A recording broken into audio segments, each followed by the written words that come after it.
one problem with cooking bacon is if you're hungry, you don't want to eat up all the bacon before you are ready to have your breakfast. Yeah, because that does happen sometimes. You get excited to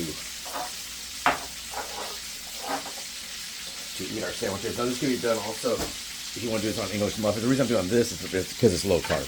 Now if you don't have a problem with carbs, you might want to put it on a whole wheat English muffin or whole wheat bread, making whole wheat toast or whatever. It's always up to you. Or you can make it, not as a sandwich and just, if you pre-cook this, let's say for the week, you can always just grab like 2 of that, cut off some of the egg,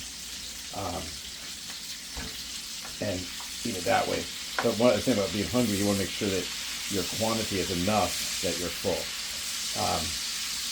A lot of times we try to, we know we're on some form of a diet, especially with the weight loss diet, we try to skim on those calories as we go along through the day, then we're hungry. We never want to be caught hungry. If you're a diabetic, I don't know about if on just a regular diet, but if you're a diabetic,